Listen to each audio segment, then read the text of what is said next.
Good morning, everybody. Welcome back to part 2 of the resurrection of Lazarus today. If you're joining me for the first time, yesterday we started with John chapter 11, the death of Lazarus, and today we are talking about the resurrection of Lazarus, one of Jesus' great and trademark miracles. So we're going to paraphrase again a lot of the scripture. To begin with, Jesus arrives in the town of Bethany where Lazarus was laid to rest. When they took him to the gravesite, Jesus was very emotional. It describes Jesus as weeping and deeply moved and troubled. Now, the first thing I want to do is point out in verse 37, if you're following along with me. But some of them said, some of the Jews that were in attendance for the funeral, could not he who opened the eyes of the blind man have kept this man from dying? The first thing I want to point out here is, do you allow other people to influence your relationship with Christ, to determine your faith, to determine what you feel and think about the scriptures? I would like you to reconsider that if it's true. I think Jesus is very personable, very relational, and if you allow him, he will describe himself to you more than the influences of others, especially naysayers like this right here. So let's keep moving on. So, verse 38, Jesus is standing directly in front of the tomb, and he tells them to remove the rock that sealed the entranceway.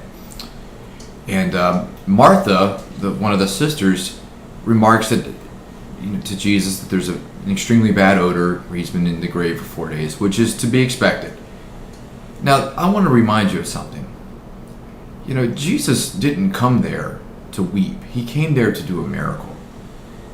He didn't see a dead man in the tomb. He said in verse 40, "Did I not tell you that if you believe, you will see the glory of God?" And I ask yourself right now, do you think that you have a sinful odor, a sin or a habit that goes so deep that Jesus is not willing to touch it? That you're so unclean, so unrighteous, so unlike him that he's saying, don't worry about it. I can't deal with that. That's too much trouble for me. I tell you, Jesus died a horrible death to cleanse you from not only the easy sins, the pretty sins, but the deep, grotesque ones as well. Let's just keep talking about that for a second. In verse 43, after a short prayer and blessing or thanksgiving to God, Jesus says in a loud voice, "Lazarus, come out." In verse 44, the dead man came out, his hands and feet wrapped with strips of linen and cloth around his face. Now, certainly Lazarus probably could have ignored Jesus and said, "Hey, Jesus, no offense, but I'd rather stay in the tomb." Is that where you're at today? I really want you to look deep in your heart. Would you rather just stay in the comfort zone of who you are, in the tomb, not willing to take a chance to walk out on the faith of Jesus' voice? Would you rather stay in where you've been your whole life, not moving forward, not learning more, not perpetuating your faith in Jesus by allowing him to remove the sins and the guilt and the pain of your past? And one of my most favorite commandments in this entire story, and perhaps even in the whole Bible, is the second part of verse 44, where Jesus said to them, "Take off the grave clothes and let him go."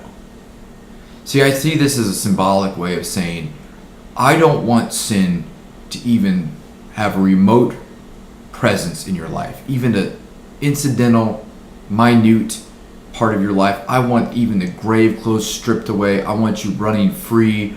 I don't want you looking back into the tomb. I want you to be with me. Jesus doesn't want remnants of sin to hold you back from your true glory. He wants the entire glory of his Father to shine through you, his love to penetrate you. And that is what I see when I think about the death and resurrection of Lazarus. Is a man that was dead, lost to the world, beyond hope. And Jesus said, despite all the odds, despite what people think, I have the ability to bring you back. Step out on faith today. Let Jesus bring you back. Okay, we got the weekend coming up. Challenge you to have a good weekend with your family. And we'll see you on Monday.